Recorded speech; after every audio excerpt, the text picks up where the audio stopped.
Lord Jesus Christ. இயேசு கிறிஸ்து நாமத்துல ஒவ்வொரு வாக்கு வரவேற்கிறோம். It's a great joy and pleasure to be with all of you once again. உங்க ஒவ்வொருவரோடும் மறுபடியும் இருப்பது மிகவும் சந்தோஷம். Jika kami berjumpa anda dalam nama Yesus Kristus, kami merasa gembira kerana dapat berjumpa dengan anda lagi pada hari ini. Today is going to be a very important day இது இன்னைக்கு வந்து ஒரு மிகவும் முக்கியமான நாள். Hari ini adalah hari yang sangat penting because we are going to do some summaries of what we have learned for the past 2 months. கடந்த 2 மாதங்களாய் நம்ம பார்த்த காரியங்களை நம்ம இன்னைக்கு வந்து ஒரு முடிவுரையை நம்ம பார்க்க போகிறோம். Sebab hari ini kita akan membuat kesimpulan apa yang kita belajar selama 2 minggu ini.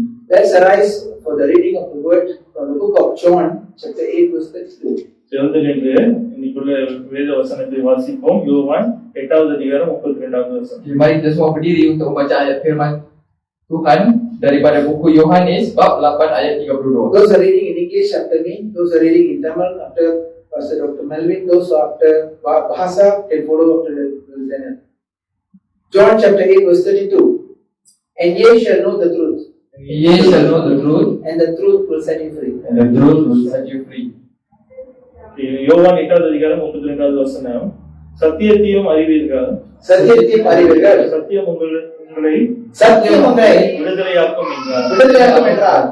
Yohanes 8 ayat 32, dan kamu akan mengetahui kebenaran, Dan kamu akan tahu kebenaran, dan kebenaran itu dan kebenaran itu akan memerdekakan kamu. akan memerdekakan kamu. Amin. Let's pray.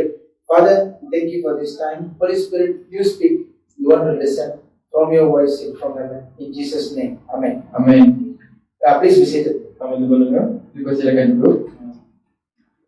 Since November, we've been talking about the subject called the blood of Jesus Christ. November போன ஆண்டிலிருந்து நம்ம வந்து பார்த்த ஒரு ஒரு காரியமானது இயேசு கிறிஸ்துவின் ரத்தம். Jadi sejak November kita sedang melihat mengenai sebuah tajuk yaitu darah Yesus Kristus. How to apply the blood of Jesus in our life, in our daily life. எப்படியா வந்து இயேசு கிறிஸ்துவோட ரத்தத்தை நம்ம அனுதின வாழ்க்கையில நம்ம பயன்படுத்த முடியும்னு சொல்லிட்டு நம்ம பார்ப்போம். Jadi kita melihat bagaimana kita dapat mengaplikasikan darah Yesus Kristus di dalam kehidupan kita. And when Jesus was crucified, he was not crucified to give us only salvation. இயேசு கிறிஸ்து சிலுவையில அவர் மரிக்கிற வேளையில அவர் வந்து நம்மளுக்கு ரட்சிப்பு மாத்திரம் கொடுக்கிறதுக்காக வந்து அவர் சிலுவையில அடிக்கப்பட்டார். Yesus Kristus tidak disalibkan dan tidak mati hanya kerana untuk memberikan kita keselamatan.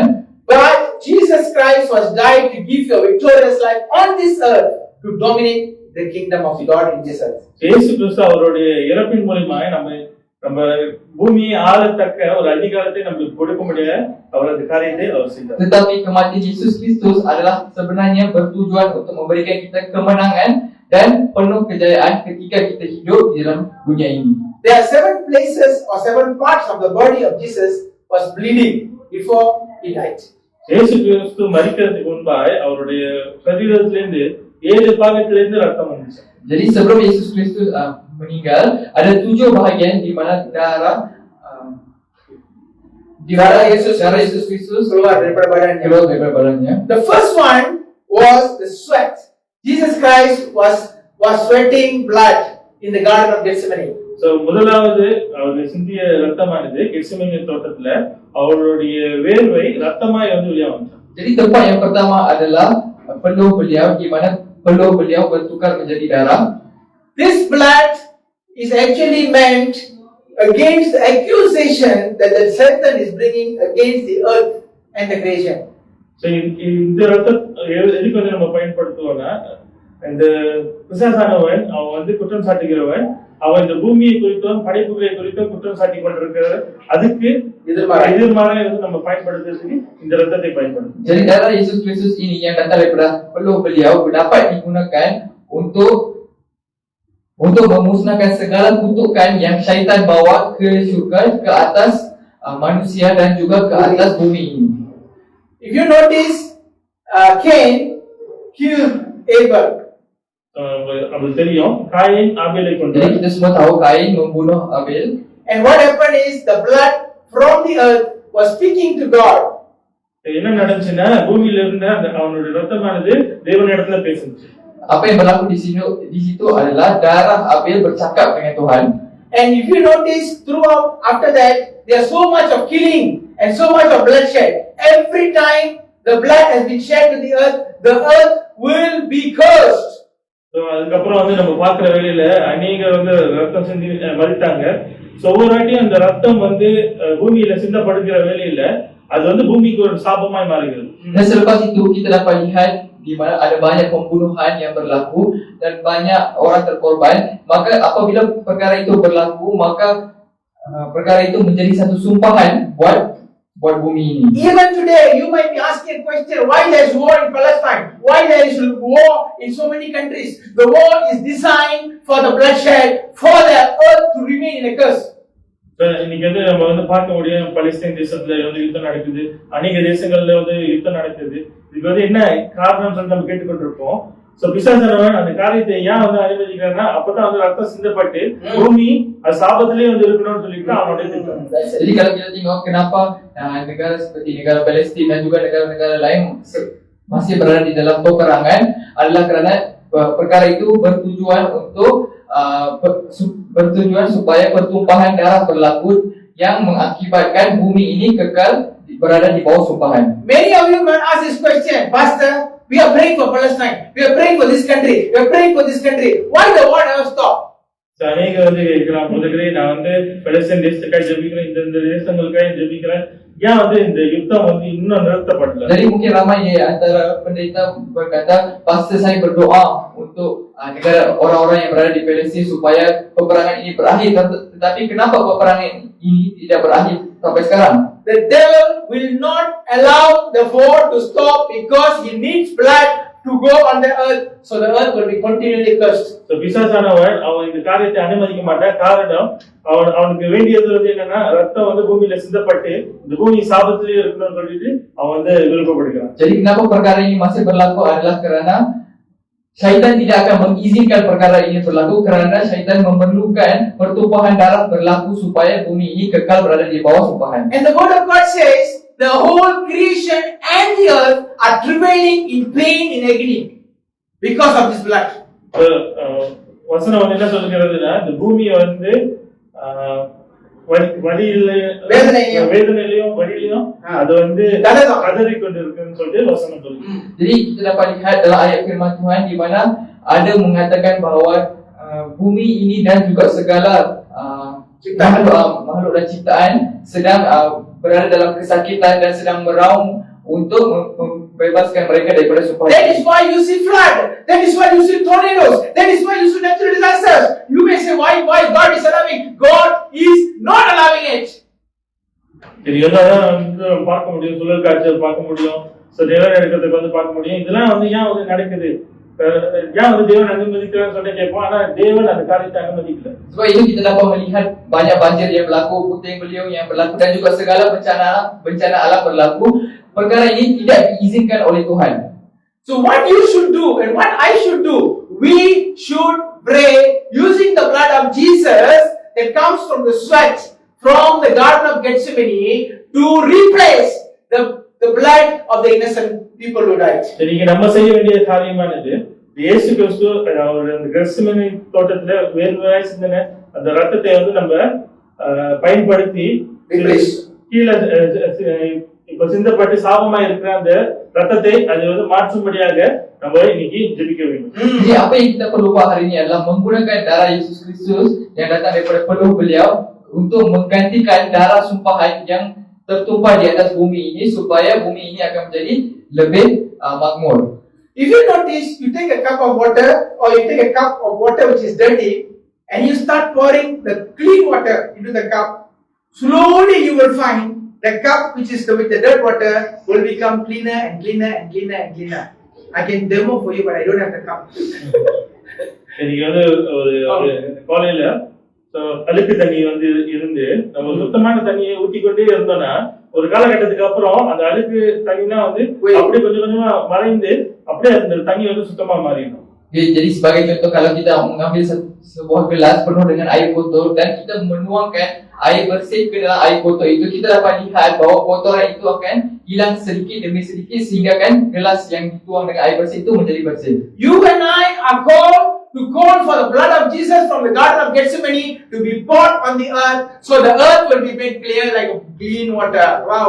இன்னைக்கு நம்ம இந்த கெத்செமனே தோட்டத்திலே இயேசு சிந்திய அந்த வேறு இந்த ரத்தத்தை கொண்டு நம்ம அதை எடுத்து பூமியில சிந்தபடியாக சிந்தி கொஞ்சம் கொஞ்சமா வந்து அங்க இருக்க அழுக்கை வந்து வெளியாக்க நம்ம இன்னைக்கு ஜெபிக்க வேண்டும். Jadi hari ini kita dipanggil untuk menggunakan darah Yesus Kristus yang telah dicurahkan di Taman Getsemani itu untuk menukarkan menggantikan tempat darah sumpahan itu ke bumi. Menjadi darah yang suci, di mana bumi dan segala ciptaan menjadi suci, bukan lagi kotor. Okay, so you might ask me, okay, Pastor, I don't want to know about the earth and the sun and the moon. What it benefit me? Usually Christians will ask this question. I let you know. எப்போது இந்த கிறிஸ்தவர்கள் கேட்பாங்க, பூமிக்கு நடந்தெல்லாம் சரி, அதெல்லாம் இருக்கும். சந்திரனுக்கு நடந்ததெல்லாம் சரி, எனக்கு என்ன இருக்குன்னு சொல்லிட்டு கேட்பாங்க. அதுக்கு பதில் கொடுக்குறேன். Jadi pasti ramai yang akan bertanya kalau kita tinggalkan perkara-perkara pasal matahari, bulan semua ni. Jadi kalau saya buat benda ni, apa yang saya akan dapat daripada perkara ini? I want to tell you, you are a derivative of the earth because you came from the earth. இன்னைக்கு நம்ம வந்து பூமியிலிருந்து படைக்கப்பட்டிருக்கோம். Jadi hari ini kita diciptakan daripada bumi ini. And when you die, you return back to earth. Means to say, your physical body is a part of the earth. நம்ம வந்து மரிக்கிற வேளையில நம்ம மறுபடியும் பூமிக்கு வந்து போவோம். இன்னைக்கு நம்மளுடைய வெளியில இருக்கிற இந்த சரீரமானது பூமியுடையது. Dan apabila kita mati, badan yang kita mempunyai ini akan kembali kepada bumi ini. That's why when you go to funeral, people say, to ash, I call you ash, to dust, I call you dust. Because why? That is where you belong. இன்னைக்கு வந்து அதான் சொல்லுவாங்க, மண்ணுக்கும் மண்ணாம் தூசி புழுதியா சொல்லிட்டு அப்படியே வந்து சொல்லுவாங்க அடக்க ஆராதனையில. அதுக்கு வந்து இதுதான் அந்த அர்த்தம். Dan sebab itu apabila kita pergi ke kematian, ke sebuah kematian, mereka akan membuat ritual di mana mereka mengatakan abu akan kembali ke abu dan habu akan kembali ke habu. Hal ini okay, but never mind. I think I don't want to discuss on that. So what am I trying to tell is this? Similarly to earth suffering, we are also suffering. பூமி வந்து அது அவதி விட்டு இருக்கிற வழியில நம்மளும் வந்து அவதி விட்டு இருக்கோம். ஆமா. Jadi seperti mana bumi ini sedang berada di dalam kesusahan, begitu juga kita berada di dalam kesusahan. Life full of stress. Every time was stress. ஒவ்வொரு வாட்டி வந்து கேட்கிற வேலையில நம்ம வாழ்க்கை வந்து எப்போதும் வந்து ஒரு அழுத்தத்திலேயே இருக்கு. Hidup kita penuh dengan tekanan, setiap masa penuh dengan tekanan. Life full of struggle. வாழ்க்கையில எப்போதும் ஒரு போராட்டம். Hidup kita penuh dengan dugaan. Always trouble. எப்போதும் வந்து நமக்கு ஒரு கஷ்டம் இருந்துகிட்டே இருக்கு. Kita sentiasa mempunyai masalah di dalam hidup kita. Whatever you touch also nothing happen, all mati. நம்ம என்ன காரியத்தை தொட்டாங்க அது வந்து செத்து போயிடும். Tak kisah benda apa yang kita sentuh semuanya mati. You know why all this thing happen? It's because the earth is cursed and our physical body as well is cursed. இது ஏன் வந்து இப்படியே நடக்குதுன்னா பூமி வந்து சபிக்கப்பட்டிருக்கு, நம்மளோட சரீரமும் சபிக்கப்பட்டிருக்கு. நம்ம ஒரு சரீரத்துல பூமியில ஒரு பாதி இருக்கான். ஓகே ஓகே நான் சொல்றேன். Jadi kenapa benda itu berlaku? Kerana bumi ini sudah berada di dalam sumpahan, begitu juga dengan badan kita berada di dalam sumpahan itu kerana kita adalah salah satu hasil daripada bumi ini. And the moment when you take the blood of Jesus and you apply on the earth is very happy. You know why? At least finally there's someone liberating me. The earth will say, thank you brother, thank you sister, thank you auntie, thank you uncle. The earth will say thank you. Wow. So the ரத்தத்தை வந்து எடுத்து நம்ம பூமியை சுத்திகரிக்கிற வேளையில பூமி வந்து சந்தோஷப்பட்டு நன்றி சொல்லணும். நன்றி அக்கா நன்றி அப்படின்னு வந்து சந்தோஷப்பட்டு அந்த காரியத்தை சொல்லணும். காரணம் அது சுத்திகரிக்கப்படும். கடைசியில வந்து யாரோ வந்து அந்த காரியத்தை செய்யறாங்கன்னு சொல்லிட்டு சந்தோஷப்படும்.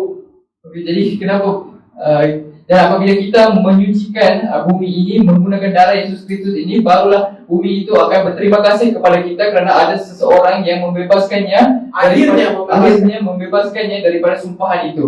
And you know what the earth will say? Since you deliver me from the problem, I produce for you. Wow. அது வந்து என்ன சொல்றேன்னா, நீ வந்து என்னை விடுதலை ஆக்கினனால இன்னிலிருந்து நான் உனக்கு வந்து உற்பத்தி செஞ்சு எல்லாத்தையும் கொடுக்குறேன்னு சொல்லிட்டு சொல்லுவாங்க. Dan selepas itu bumi itu pun akan berkata, kerana kamu telah membebaskan saya daripada sumpahan ini, maka saya akan mengeluarkan hasil buat kamu, mengeluarkan segala hasil buat kamu. If you notice, everything that you see, everything is from the earth. If you look at the wood, wood is from the earth. If you look at the iron, iron is from the earth. If you look at the steel, steel is from the earth. If you look at anything around you, everything origin from the earth. And the earth is saying what? I'm going to give you back to you. Wow! இன்னைக்கு அவங்க பயன்படுத்துற எல்லா காரியத்தையும் வந்து பார்த்தோம்னா கட்டையா இருந்தாலும் சரி, இரும்பா இருந்தாலும் சரி, என்ன காரியமா இருந்தாலும் எல்லாம் வந்து பூமியில இருந்து தான் வருது. இன்னைக்கு வந்து நம்ம பூமியை வந்து நம்ம விடுவித்ததுனால பூமியை நம்மளை பார்த்து என்ன சொல்லுன்னா, விடுவித்ததுனால நான் உனக்கு எல்லா காரியம் கொடுக்கிறேன். Ada சொல்லுது பூமி. Kalau kita lihat hari ini semua perkara yang berada di depan kita semuanya datang daripada bumi ini. Tak kisahlah kayu yang kita lihat ataupun besi-besi yang kita lihat, semua datang daripada hasil bumi. Jadi apabila kita sudah membebaskan bumi ini daripada sumpah itu, maka bumi itu berkata untuk berjanji untuk mengeluarkan hasil itu untuk anda. The earth will not give you raw material. The earth will give you finished product. For your information. பூமியானது நமக்கு வந்து கொடுக்கிற காரியமானது அது வந்து பண்படுத்தப்படாத காரியத்தை கொடுக்காது. எல்லாம் வந்து கடைசியா பயக்க முடிஞ்ச காரியத்தை தான் அது வந்து அப்படியே ரெடியான காரியத்தை தான் கொடுக்கும். Jadi bumi tidak akan memberikan bahan mentah kepada anda, tetapi dia akan memberikan bahan yang sudah siap untuk anda pakai. The earth will give you a car new, Mercedes 835. Receive it. பூமியானது நமக்கு வந்து ஒரு Mercedes 835 வந்து புதுசா வந்து கொடுக்கும். Don't be surprised all of a sudden. Auntie Sugandhi got a BMW. Nothing surprising because earth is giving you. So today was Mr. Sugandhiக்கு BMW. So அது நடக்கும் காரணம் பூமியானது releasing.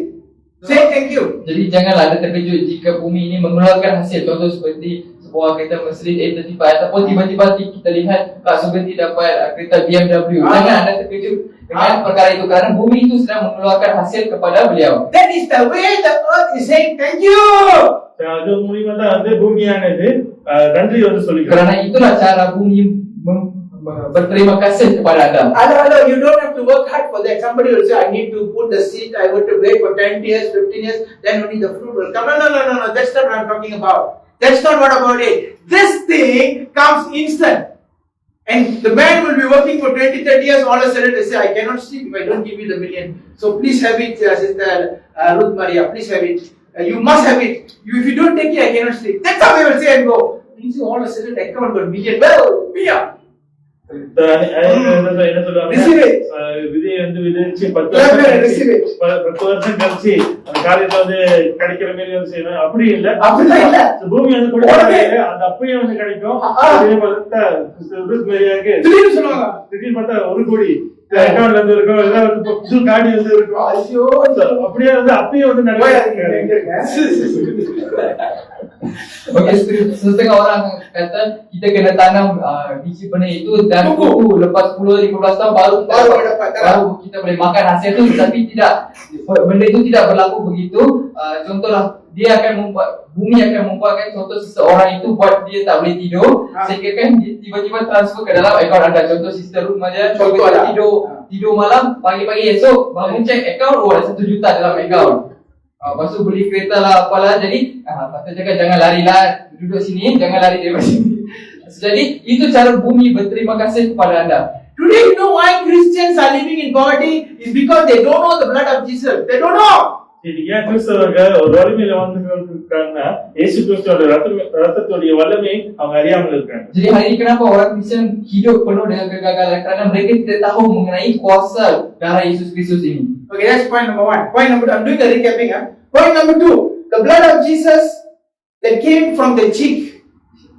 இரண்டாவது ரத்தமானது இயேசு கிறிஸ்துவுடைய கன்னத்திலிருந்து வந்த ரத்தம். Jadi itu adalah poin yang pertama. Poin yang kedua kita akan lihat yaitu darah Yesus Kristus yang datang daripada pipi beliau. This blood is used to clear you from all slander. இந்த காரியமானது அது எதிரிலிருந்து வந்து நம்மளை விடுவதற்காக ஒவ்வொரு அவதூறு, நம்மளுக்கு எதிராய் அவதூறாய் பேசப்பட்ட காரியத்திலிருந்து அது நம்மளை விடுவிக்கும். Jadi darah Yesus Kristus yang datang daripada pipi beliau akan membebaskan kita daripada semua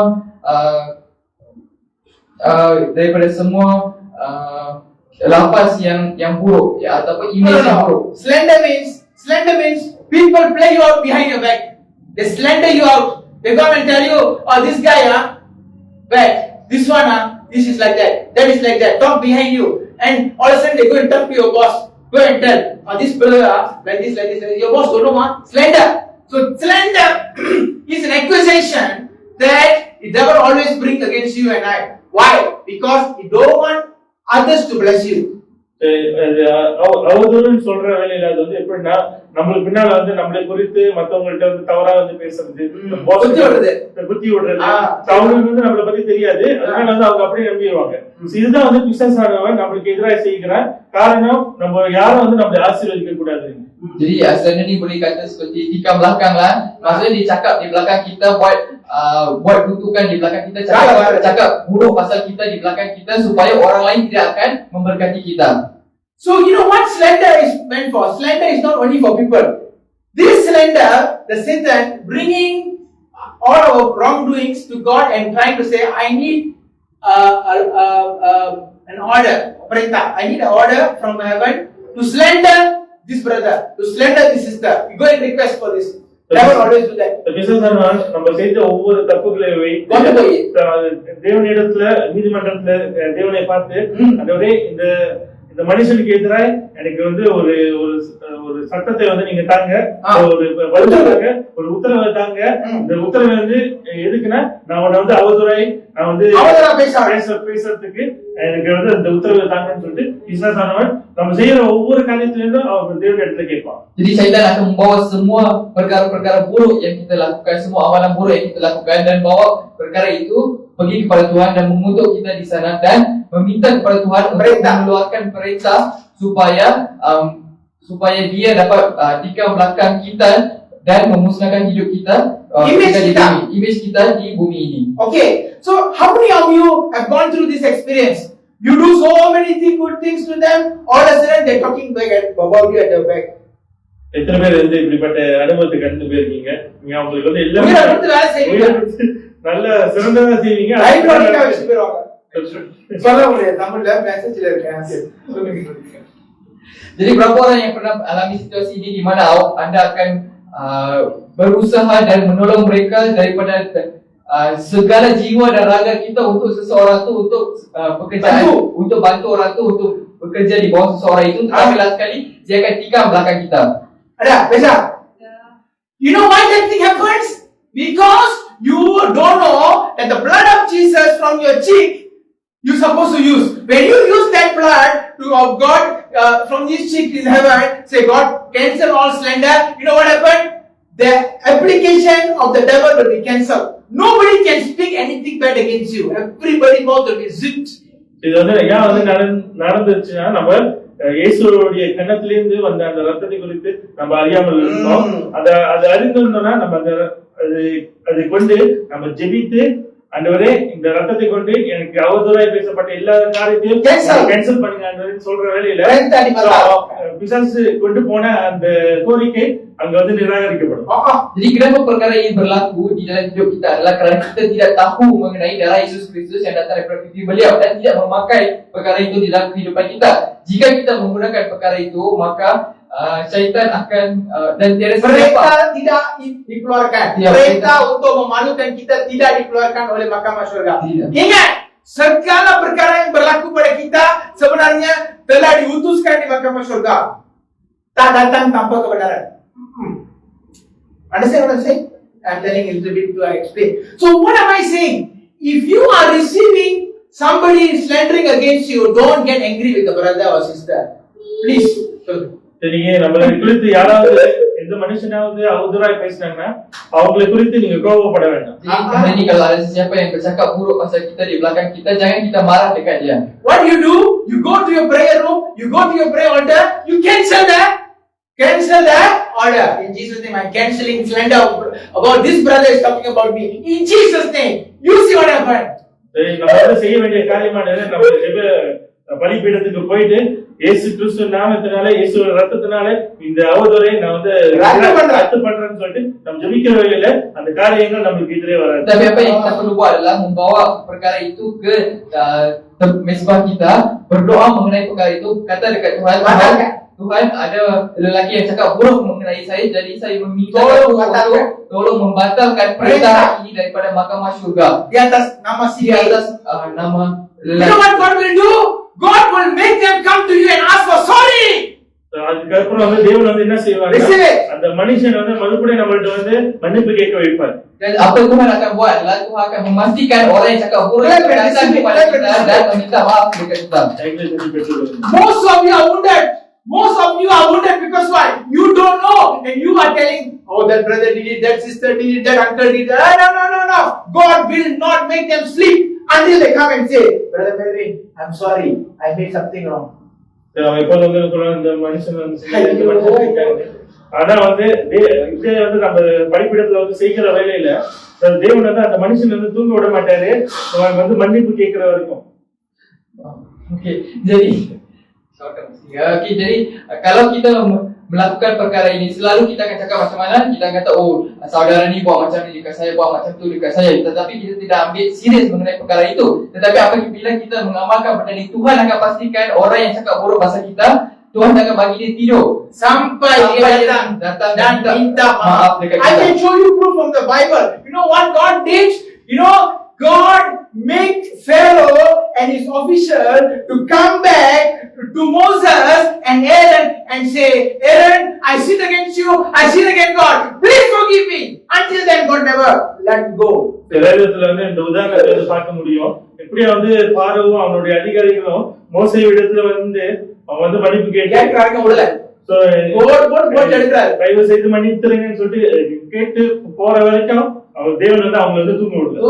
Kita dapat lihat satu contoh di dalam ayat firman Tuhan di mana Fir'aun dan juga orang-orang tingginya datang dan minta maaf dekat Tuhan, dekat Aaron dan Moses, dekat Musa dan juga Aaron kerana atas salah silap mereka, kerana Tuhan tidak mengizinkan mereka untuk tidur sepanjang hari itu sehingga mereka meminta maaf. You may think, why the 10 plagues was given?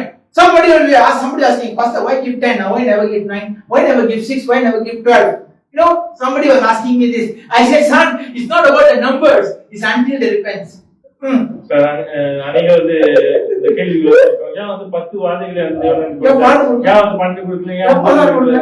அதோடைய பதில் வந்து என்னன்னா, அவங்க வந்து மனம் திரும்புற அது வரைக்கும் வந்து வாதம் வந்துகிட்டே இருக்கும். Jadi pasti ramai tanya kenapa 10 bencana datang ke atas Mesir, kenapa tak 12, kenapa tak 9, kenapa tak 8? Tuhan berkata, dia bukan mengenai berapa yang datang, tetapi sehingga mereka insaf dan taubat sehingga mereka minta maaf. Sehingga itulah Tuhan akan membawa. Look at the power that you have from the blood of Jesus. That's how powerful you are. நம்ம வந்து எவ்வளவு வல்லமையா வந்து நம்ம இருக்கோம்னு சொல்லிட்டு நம்ம அறிந்து கொள்ள வேண்டும். இயேசு கிறிஸ்து ரத்தம் நம்மளோட இருக்கிற வேலை. Jadi kita perlu sedar betapa besarnya kuasa yang ada di bawah tangan kita. And you know what? The moment you use the blood of Jesus in the court of heavens, what happens? All your delays, God will cancel. In return for your compensation, God will delay. All your delays will be cancelled. Whatever that you've been waiting will come to you immediately as a compensation. நம்ம அந்த இயேசுவோட ரத்தத்தை வந்து நம்ம பாதுகாப்புல பயன்படுத்துற வேலையில தேவன் வந்து நம்ம இழந்து போன காரியத்துக்கு பதிலாய் அவர் வந்து என்ன செய்வாருன்னா, நமக்கு இருந்த எல்லா தாமதங்களும், ஆசீர்வாதங்கள், தாமதங்கள் இருக்கிற எல்லா காரியத்தையும் வந்து அவர் சீக்கிரமா வந்து செய்ய வைப்பார். Jadi apabila kita menggunakan darah Yesus Kristus ini, maka sebagai pampasan Tuhan akan memusnahkan dan mempercepatkan segala keberkatan kita kepada kita. Apa musnahkan keberkatan? Musnahkan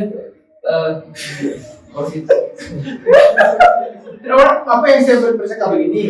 Sekiranya orang bercakap buruk atas kamu, bermaksud itu perkara buruk dicakap itu bukan datang daripada orang itu. Sebenarnya syaitan telah membawa perkara-perkara buruk kita yang dan kumpulkan dan telah membawanya kepada mahkamah syurga dan telah meminta perintah atas nama you untuk mengeluarkan satu perintah untuk mensabotaskan you. Jadi bila perintah itu keluar, apa akan jadi? Orang si A ini akan mula cakap jahat terhadap kamu. Cakap dia mata macam ni, dia punya kaki macam ni, dia akan mula cakap semua itu. So when you see that, kamu tidak sepatutnya melawan dia. Apa yang kamu perlu buat? pergi ke mezbah doa kamu, minta darah Yesus Kristus daripada pipinya untuk membatalkan perintah itu. Paham? Jelas sampai sekarang? So bila you batalkan perintah, apa yang akan jadi? Tuhan akan mengeluarkan perintah baru untuk memastikan si yang bercakap mulut jahat itu datang kepada kamu untuk minta maaf. Selagi dia tak minta maaf, masalah dalam hidup dia tak akan selesai. Faham? Jelas? So jangan pergi beritahu dekat orang lain, oh dia buat ini, dia buat, kadang inilah kita buat selalu kan. Oh, you know what that brother did there? You know what that brother? Hey, what are you doing? You are not supposed to do it. What are you supposed to do? Go do the altar. Okay. So that's what ma. So saya memberi penerangan saja dalam bahasa Malaysia. Sorry ya, tidak. Alright. So itu sebagai balasan kerana kamu telah dilukakan. Sebagai balasan, Tuhan akan memastikan segala benda-benda yang telah tertangguh maupun tertunda akan dipercepatkan. Faham? Dan all your delayed progress will be given immediately. For example, I give you. Maybe your father is supposed to have so much money. Devil robbed him. Maybe your grandfather would have so much blessing. Devil robbed him. You know what we'll do? Because of this problem, God said, your father, your great-great-grandfather's all blessing come to you. All of a sudden, boom. Understand? Okay. உதாரணத்துக்கு அதான் சொன்னது வந்து என்னன்னா, நம்ம வந்து இன்னைக்கு நம்மளுடைய தகப்பன் அவர் வந்து தரித்திரத்துல வந்து வாழ்ந்திருக்கலாம். அவங்களுடைய ஆசீர்வாதத்தை எல்லாத்தையும் வந்து பிசாசானவங்க வந்து திருடுனால அவங்க வந்து ஆசீர்வாதமா வாழ முடியாம இருந்திருக்கலாம். ஆனா இந்த நாள்ல நம்ம இந்த ரத்தத்தை வந்து பயன்படுத்தி நம்ம அதை மேற்கொள்கிற வேலையில தேவன் வந்து காரியத்தை வந்து சீக்கிரமாய் கொண்டு அவங்க வந்து இறந்து போன அந்த ஆசீர்வாதங்களை எல்லாத்தையும் சேர்த்து நம்ம எப்படி நல்லா இருக்காங்க? 7 தலைமுறை, 7 generation, all the blessings that they lost, all that been delayed, comes to you, boom, on your head. Oh my God, what a blessing! This is the power of the blood of Jesus from the cheek. இந்த காரியத்தை வந்து நம்ம செய்கிற வேலையில அப்படிப்பட்ட ஆசீர்வாதத்தை தேவன் வந்து கொடுக்க முடியும். இதனாலதான் வந்து இயேசு கிறிஸ்துடைய கன்னத்திலிருந்து வந்த அந்த ரத்தமானது அவ்வளவு வல்லமையா இருக்கு. Banyak sikit lah. Jadi kadang-kadang ayah kita ataupun datuk nenek kita mempunyai keberkatan yang banyak, tetapi keberkatan itu tidak sampai dekat kita kerana syaitan telah mencuri daripada telah menangguhkan dan telah mencuri segala keberkatan mereka. Jadi apabila kita menggunakan darah Yesus Kristus daripada pipi beliau, maka Tuhan akan memastikan semua keberkatan datuk nenek moyang kita itu yang telah dicuri oleh syaitan diberikan ke atas kamu dan cukup untuk 7 generasi yang akan datang. Faham tak? Bukan cukup. Dia orang punya keberkatan yang patut dan terima semua datang pada you. Faham tak? Sebab semua yang lambat itu sudah halangan itu sudah dibuang. So that is why we need, when people talk evil about you, you don't get upset. You know what? How you look at it? God is going to give me 7 generation blessing. Wow!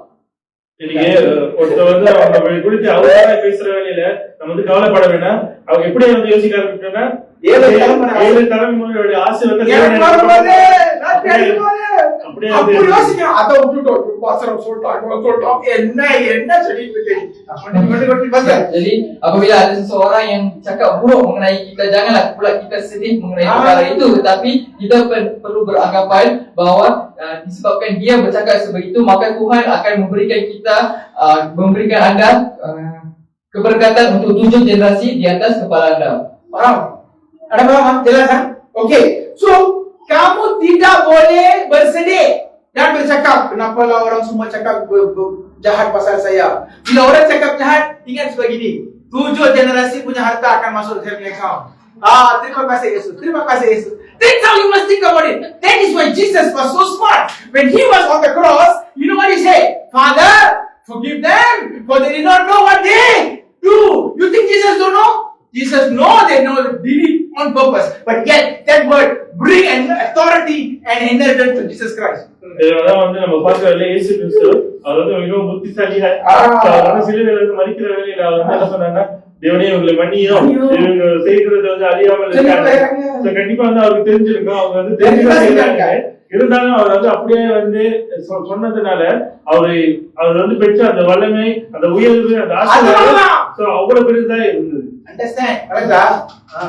Okay, jadi disebab itu kita dapat lihat Yesus Kristus sangatlah bijak kerana apabila beliau tengah disalibkan, dia berkata, maafkanlah Bapa mereka ini kerana mereka tidak tahu apa yang mereka buat. Sebenarnya Yesus Kristus tahu bahawa mereka buat dengan sengaja, tetapi disebabkan Yesus Kristus berkata beliau, kita dapat lihat bagaimana kuasa Tuhan dan juga segala keberkatan Tuhan berada di atas kehidupan beliau. Selepas itu, So that's why I want to tell you, church, listen, all those people watching on live, listen, when you have trouble, when people talking bad about you, don't get upset. Go to your prayer altar.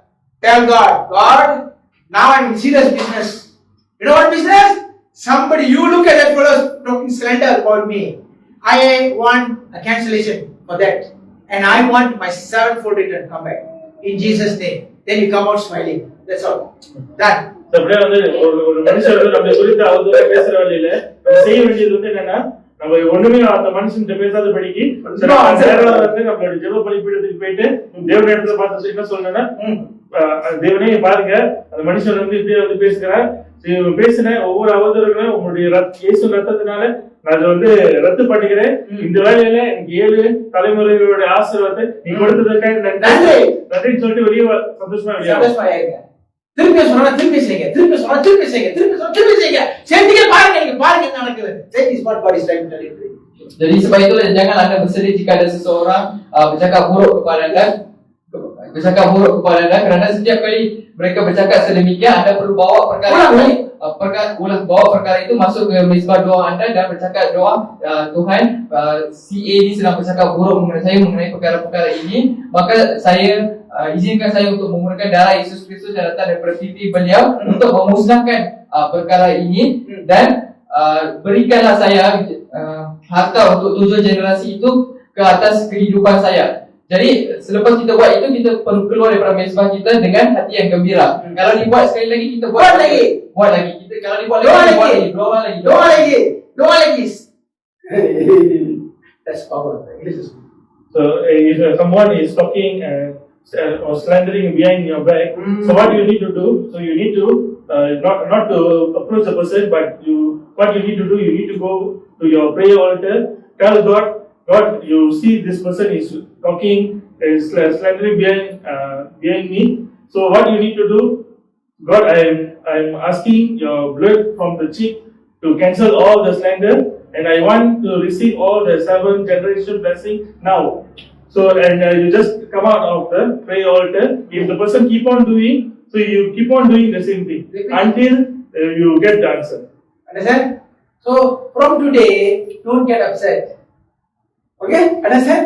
Jelas, huh? Okay, let's go to point 3. The blood of Jesus Christ that came from the thorn beard of Jesus Christ. So மூணாவது ரத்தமானது அவருடைய தாடியிலிருந்து வந்தது. Jadi yang ketiga adalah darah Yesus Kristus yang datang daripada janggut beliau.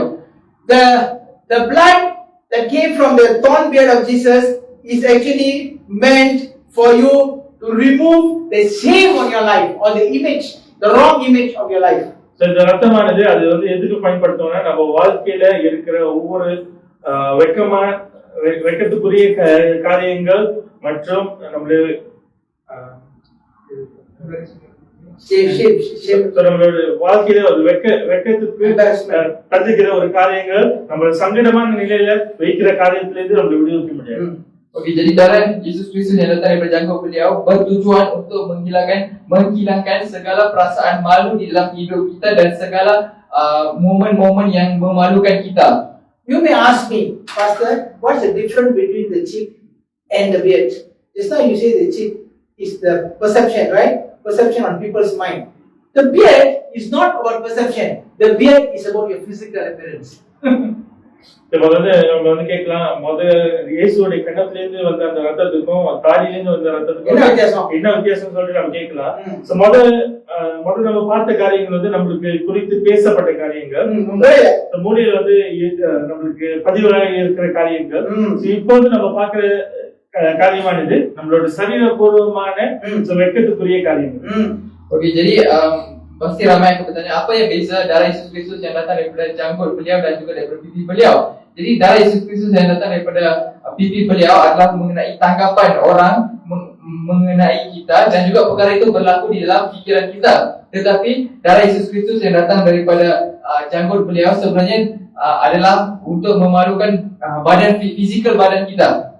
For example, I give you an example for you to understand. For the Jews, having a beard is the identity. Having a beard. They must have a beard, they must have a, what do you call that? Okay, they must put something on their head. They must have that. If they don't have, then they are not called as a Jew. It's an identity matter. So யூதத்துல இருந்து நம்ம பார்க்கிற வேலையில அவங்களுக்கு வந்து ஒரு அடையாளம் வந்து இருக்கும். அவங்க எப்போதும் வந்து அங்க இருக்கிற ஆண்கள் எப்போதும் அவங்களுக்கு தாடி வந்து வச்சிருப்பாங்க, சின்னோண்டு தொப்பி போட்டிருப்பாங்க. அது வந்து போடலன்னா அவங்க வந்து யூதர் இல்லைன்னு சொல்லிட்டு அவங்களுக்கு வந்து ஒரு அர்த்தம்.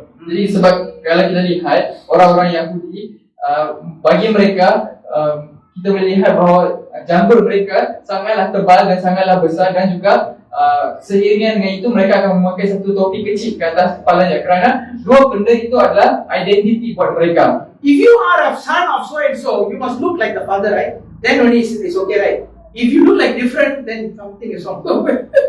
சரி, வந்து நம்ம இன்னாருடைய பிள்ளைன்னு வந்து சொல்றதில்ல, அவங்களை போல வந்து நம்ம இருக்கணும். ஸோ அவங்களை போல எல்லாம் வேற ஆளு பேர் இருந்தோம்னா இது ஒரு பிரச்சனை.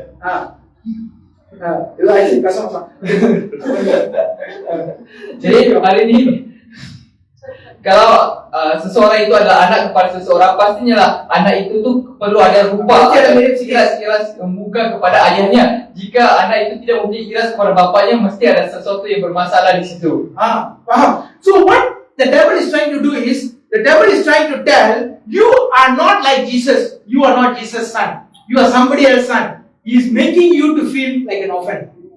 பிசாசான வந்து என்ன சொல்றாங்கன்னா, நீ வந்து இயேசு போல இல்ல, நீ வேற ஆளை போல இருக்க அப்படின்னு வந்து சொல்ற வேலையில நமக்குள்ள வந்து ஒரு அனாதை ஆவி வந்து நம்ம தாக்க வைக்கிறதுக்கு தான் வந்து அவன் அப்படியே செய்கிறான். Jadi syaitan akan membawa satu tanggapan ke dalam hidup kita di mana dia akan kata bahawa kita ini bukanlah anak kepada Yesus, tetapi kita ini adalah bukan anak kepada Yesus. Dan apabila perkara itu berlaku, tanggapan itu masuk ke dalam otak kita, maka kita akan rasa diri kita berseorangan. Kita akan rasa kita ini seorang anak yatim. Hilang identity. You don't know who you are. Whether you are a male or a female, whether you are what, you also don't know what. நம்ம அடையாளத்தை வந்து நம்ம வந்து இழந்து போயிடும். நம்மளுக்கு வந்து நம்ம ஆனா பெண்ணா தெரியாம போயிடும். Dan apabila dia sudah berjaya mengimplementasikan tanggapan itu ke dalam diri kita, maka kita akan hilang identiti diri kita, sama ada kita ini lelaki ataupun perempuan. A boy came to me, this funny joke, don't get upset. The boy came to me as pastor, I'm very confused. I don't know whether I'm a boy or a girl. Can you help me on this? Ask me the question. ஒரு மாணவன் வந்து போதகர் வந்து பாத்தீங்கன்னா எனக்கு ரொம்ப குழப்பமா இருக்கு. So நான் வந்து ஆனா பின்னாடி எனக்கு தெரியலன்னு சொல்லிட்டு போதகர். Jadi ada seorang pelajar datang kepada pastor. Ini satu contoh ya, jangan ambil. Dan contoh ada seorang murid ini datang jumpa dengan pastor. Murid lelaki lah datang, dia kata dengan pastor, pastor saya ada satu kekeliruan. Saya tak tahu sama ada saya ini lelaki atau perempuan. I like to cook, I like to sew, I like to do makeup, I do everything. But I don't know whether I'm a guy or a girl. Like, where am I? எனக்கு வந்து சமைக்க பிடிக்கும், எனக்கு வந்து மேக்கப் போட பிடிக்கும், எனக்கு வந்து துணி தைக்க பிடிக்கும். அதனால வந்து எனக்கு வந்து குழப்பமா இருக்கு, நான் ஆனா பின்னாடி. Jadi dia kata saya ni suka memasak, saya ni suka menghiaskan diri. Jadi sebab itulah membuatkan saya keliru sama ada saya ni lelaki atau perempuan. He expected a prophecy to me. I said this one only prophecy, very simple only. போதகரிடத்திலிருந்து ஒரு தீர்க்கதரிசனமா கை வச்சு சொல்றேன் பார்த்தா. ஆனா வந்து அவர் வந்து அப்படியே செய்யல. Jadi lelaki itu mengharapkan pastor memberi sebuah nubuat mengenai hidupnya, tetapi itu bukanlah apa yang dia dapat. I just say go to the bathroom and check, you will know. பாத்ரூம்ல போய் செக் பண்ணி உனக்கே தெரிஞ்சிடும். Pastor cakap itu semua tak perlu, you masuk tanah you pergi cek sendiri. Laki ke? Kalau betul-betul dua-dua pun ada masalah, itu baru berjumpa saya. Okay. Very simple. Okay, never mind. Forget about it. Okay. Today, if you look at the world, they are confused. They don't know whether they are male or a female. They don't know. And you know what? This is what the devil is trying to do. The devil knows when a male become a male or a female become a female, they have power because they are in the image of God. But when a male pretends to become a female, but a female pretending to become a male, they are confused. They don't have the image of God. Now Satan can do anything in their life. பிசாசு வந்து இதுதான் வந்து இந்த பூமியில வந்து செய்து கொண்டிருக்கான். அநேகருக்கு வந்து இப்படிப்பட்ட குழப்பங்கள் வந்து இருக்கு. காரணம் ஏன் வந்து அவங்க அப்படியே வந்து செய்கிறாங்கன்னா, இன்னைக்கு வந்து ஒரு ஆண் வந்து அவன் வந்து ஆணுன்னு தெரிஞ்சு ஆனா ஒரு பெண்ணுக்கு வந்து அவங்க வந்து பெண்ணு வந்து தெரிஞ்சிச்சுன்னா அவங்க வந்து தேவனோட சாயல் இருக்காங்கன்னு சொல்லிட்டு அவங்க அறிந்து கொள்வாங்க. அதனால வந்து பிசாசு அவங்க வாழ்க்கையில வந்து செய்ய முடியாது. எப்ப வந்து ஒரு ஆணுக்கு வந்து அவங்க வந்து பெண்ணை போல வந்து ஒரு பெண்ணுக்கு வந்து ஒரு ஆணை போல வந்து குழப்பம் வந்துச்சோ அவங்க வந்து தேவனுடைய சாயல்ல இருந்து வந்து இருந்து போயிட்டாங்க. அதனால வந்து பிசாசு அவங்க வாழ்க்கையில வந்து என்ன வேணுமா செய்யலாம். Jadi sebab itulah syaitan membawa kekeliruan ini ke dunia ini kerana apabila seorang lelaki tahu bahawa dia adalah seorang lelaki dan menjadi seorang lelaki, dan apabila seorang perempuan mengetahui identitinya sebagai seorang wanita, maka mereka mempunyai kuasa. Mereka mempunyai kuasa kerana mereka berada di dalam imej Tuhan. Tetapi apabila seorang lelaki berfikiran seperti perempuan, menganggap dirinya seperti seorang wanita, sama juga kalau seorang wanita menganggap dirinya sebagai seorang lelaki, maka mereka sudah hilang identiti mereka dan juga imej mereka, imej Tuhan di dalam hidup mereka. Maka mereka memberi kuasa kepada syaitan untuk memusnahkan hidup mereka. Dominance only given to men and female, not men and women, not to somewhere in between. இந்த தேவன் வந்து அவருடைய ஆளுகை வந்து மனுஷர்களுக்கு ஆணும் பெண்ணுக்கும் வந்து அவர் வந்து கொடுத்த கலந்து இருக்கிற கலப்படத்துக்கு இல்ல. Jadi Tuhan memberikan kuasa untuk dominasi hanya kepada lelaki dan juga perempuan, bukan kepada orang yang berada di tengah-tengah situasi confused. Tengah-tengah. That's why the Bible say, let us create man and woman in our own image. அதான் வந்து தேவனுடைய வார்த்தை வந்து என்ன சொல்றா, நம்மளுடைய சாயல்ல ஆணையும் பெண்ணையும் வந்து படைப்போம். அவர் சாயல்ன்றாரு. அவருடைய சாயல். Betul Tuhan berkata. அதுல ஆம்பளை இருந்திருக்க மாத்திக்காதீங்க. மாத்தினா அவுட் ஆயிடும். Okay. Betul Tuhan berkata dalam ayat firman-Nya, marilah kita mencipta manusia lelaki dan juga wanita di dalam imej kita. Okay. You see all these L G B T Q I A plus 75 tribes got. All these are confused states. Sorry, for those who are practicing, I'm very sorry. I need to tell the truth. இன்னைக்கு வந்து உலகத்துல வந்து பாக்குற வேலையில இந்த LGBTQ தப்பா பண்ணிட்டு போறாங்க. 75 குழு வந்து அப்படியே இருக்கா, குழப்பமான குழு. இப்படிப்பட்ட குழப்பமான குழுல இருந்தீங்கன்னா மன்னிச்சிருங்க. Jadi kalau kita lihat kumpulan yang dinamakan sebagai LGBTQIA++ yang mempunyai, dan mereka mempunyai 75 kumpulan mereka yang tersendiri yang subgroup yang mempunyai perwatakan yang berbeza mereka. Mereka ini adalah kumpulan yang keliru dengan identiti mereka. Jadi jika anda berada dalam situasi itu, pastor meminta maaf. I'm not against that, but what I'm saying is the idea behind all these practices is to take away your image and your dominance. இந்த காரியத்துக்கு பின்னால அதோடைய நோக்கம் வந்து என்னன்னா, உங்களுடைய அந்த அடையாளத்தை எடுக்கும்படியாக, உங்களுடைய சாயலை எடுக்கும்படியாக, அது எடுக்கிற வேலையில நீங்க வந்து ஆளுகை செய்ய முடியாது. Jadi tujuan perkara ini berlaku adalah untuk menghilangkan imej Tuhan dalam diri anda dan juga menghilangkan identiti anda supaya anda tidak dapat mendominasikan dunia ini. The devil want you to be ashamed of yourself. You will be ashamed of it. I'm dark, I'm bad, I'm this, I'm that, I'm that, I'm this, I'm that. All this nonsense you will talk. வந்து என்ன செய்ய விரும்புறானா, நம்மளை குறித்து நம்மளே வந்து வெட்கப்பட முடியாது. நான் வந்து கருப்பா இருக்கேன், நான் கட்டையா இருக்கேன், இந்த கலர்ல இருக்கேன், அப்படியே வந்து சொல்லி நம்மளே வந்து நம்மளை வந்து தாழ்த்தும்படியாக.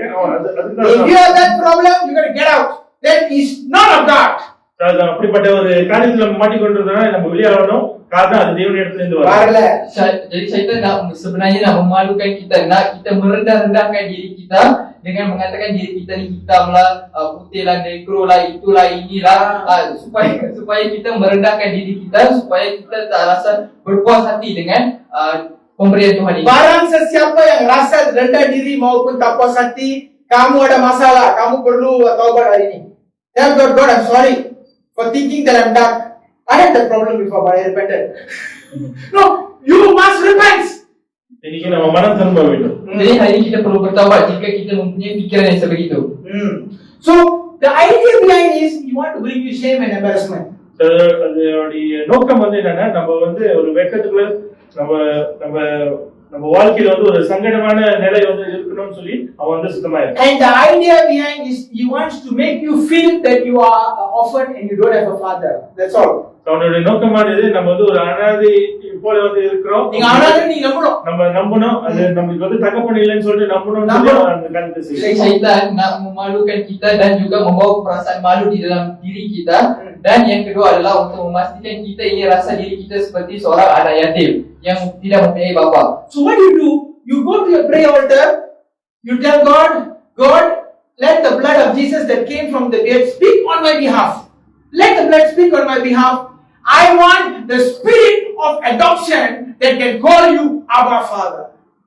இன்னைக்கு வந்து நம்ம வந்து இந்த சூழ்நிலையில நம்ம என்ன செய்யணும்னா நம்ம ஜெப பலிபீடத்துக்கு வந்து போயிட்டு இயேசுடைய தாடியிலிருந்து வந்த அந்த ரத்தத்தை பயன்படுத்தி ஆண்டவரே இந்த காரியத்திலிருந்து நான் வந்து வெளியாகணும், எனக்கு வந்து இன்னைக்கு உம்முடைய தத்தெடுப்பின் ஆவியை தாங்கன்னு சொல்லி நம்ம தேவனிடத்துல கேட்க வேண்டும். So that you can call him Abba Father. அவரை வந்து அப்பா பிதான்னு அழைக்க முடியும்.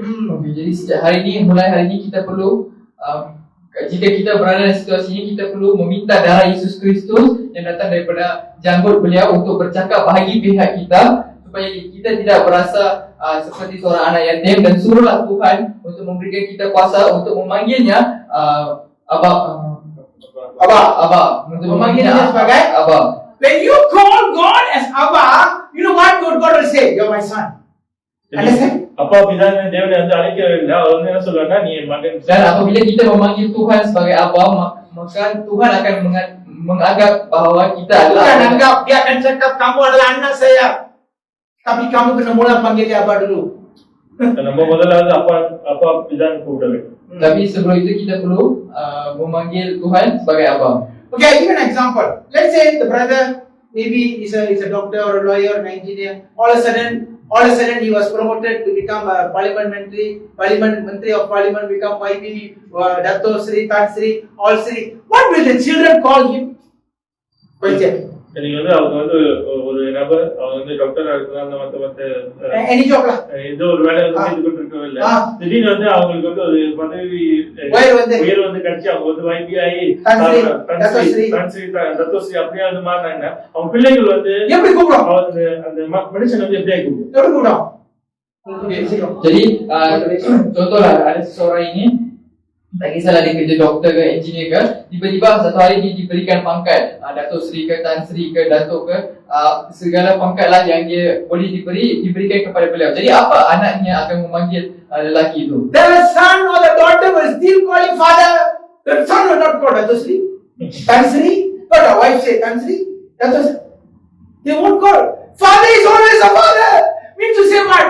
Whatever position you hold, I'm still your father. I will take care of you until I die. That is the meaning of Baba. சரி வந்து அந்த பிள்ளைகள் வந்து அவங்க தத்தோஸ்ரீ ஆயிட்டனால தத்தோஸ்ரீ தன்ஸ்ரீன்னு வந்து கூட மாட்டாங்க, அப்பான்னு தான் வந்து கூப்பிடுவாங்க.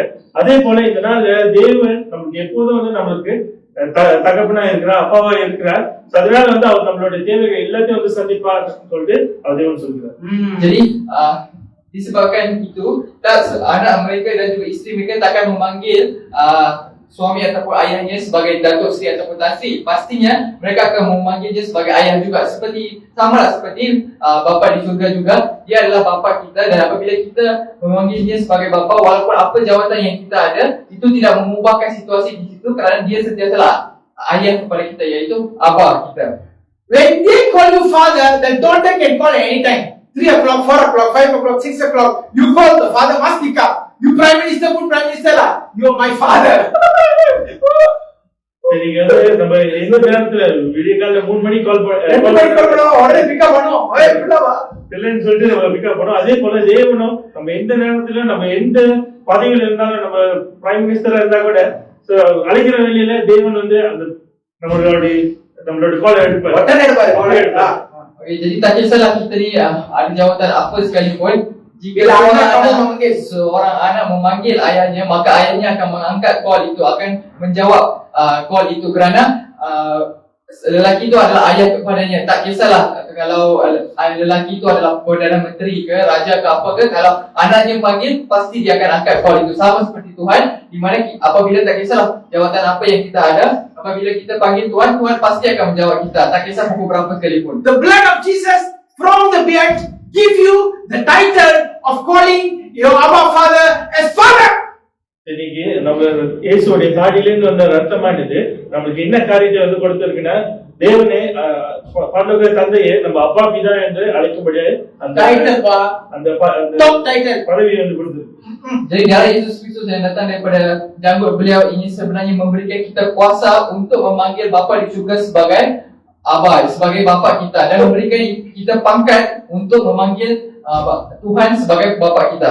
The first thing when you go to your prayer room and you say, Abba, just one tears of drop, immediately God comes. You know why? Son calling. ஜெப பலிபீடத்துக்கு வந்து போய் அப்பான்னு சொல்லி நம்ம ஒரே கொண்டா ஆட்டோமேட்டிக் ஒட்டனே வருவாரு. ஏன்னா புள்ள வரைக்குதா?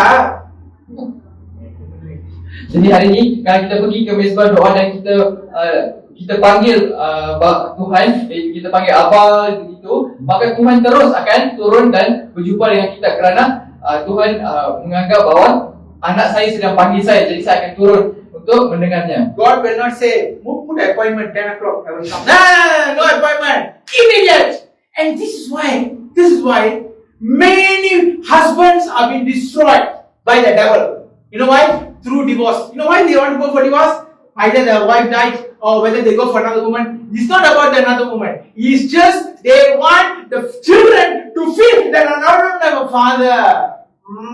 இன்னைக்கு நம்ம பார்க்கிற வேலையில விசாரிச்சு பண்ற வேலை. விசாரிச்சு பண்ணிக்கிற வேலை அநேக ஆண்கள் அவனை புடிச்சு கைமா பண்ணும். So, விவாகரத்துக்கு கொண்டு போறான்.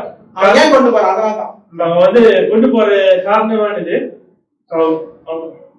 நம்மளுக்கு அப்படி கடந்து போற ஜனங்களுக்கு என்ன வரணும்னா, எனக்கு அப்ப இப்படி இல்லாத அப்ப, எனக்கு அப்ப இல்லன்னு நீங்க நினைக்க வைக்கிறவங்க, அப்பதான் நீங்க ஆண்டவர் அப்பான்னு கூப்பிட மாட்டீங்க. அதுதா என்ன உங்களுக்கு அப்பா மாடலே இல்லையே.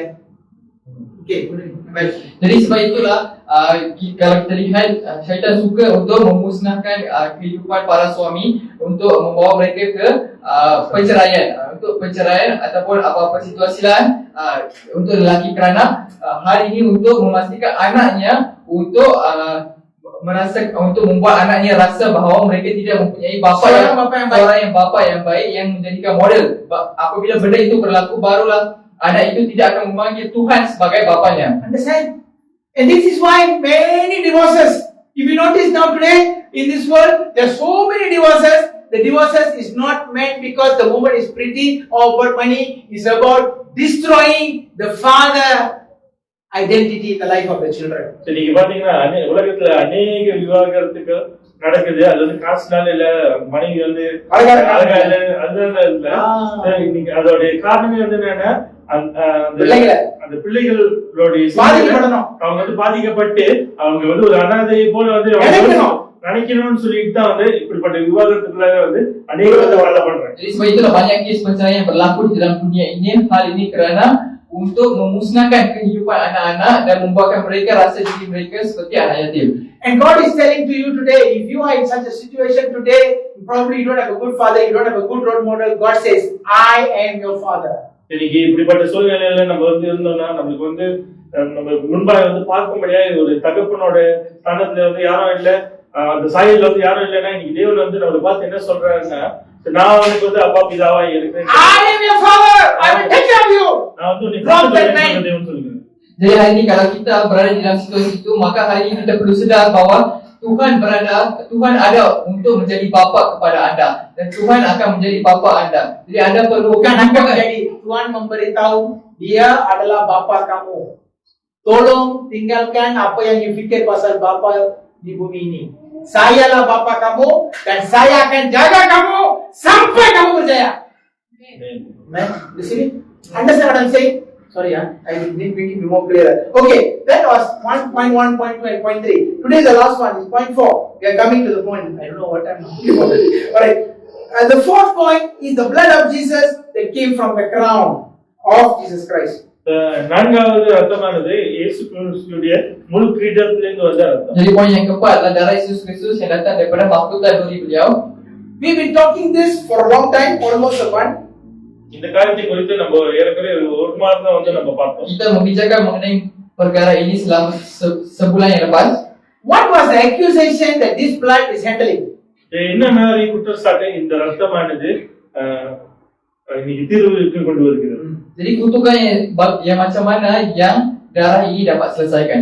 Number one, wrong thinking, wrong confession, and wrong decision. சரி, முதலாவது தவறான எண்ணங்கள், தவறான வார்த்தைகள், தவறான முடிவுகள். இந்த மூன்று காரியம். Jadi darah Yesus Kristus ini dapat menyelesaikan tiga perkara, yaitu pemikiran yang salah, percakapan yang salah, dan keputusan yang salah. Okay, we already talked about it for a long time. I don't want to talk a lot, but I just want to tell the wrong thoughts comes from the seed the devil plants when you are asleep. அந்த தவறான எண்ணங்கள் எப்போ வருதுன்னா நம்ம வந்து தூங்குற வேளையில அந்த விதையை வந்து பிசாசானவன் விதைச்சிட்டு போயிடும். Jadi pemikiran yang salah itu datang daripada syaitan yang menanam biji benih itu di dalam pemikiran kita apabila kita tidur. And when you wake up, all of a sudden you feel the lust. All of a sudden you feel the greed. All of a sudden you feel the anger. All of a sudden you feel something. When you are thinking you are feeling in your own flesh, actually no. There was a seed planted by the devil while you are sleeping.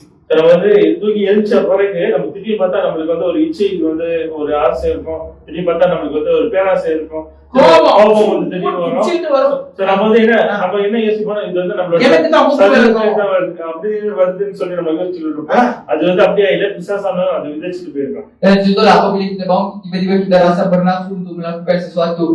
Kita bangun kita rasa macam nak marah orang. Kita bangun rasa macam craving untuk banyak benda. Jadi semua itu bukanlah berlaku secara sendiri fizikal, tetapi syaitan sudah meletakkan biji benih itu di dalam pemikiran kita.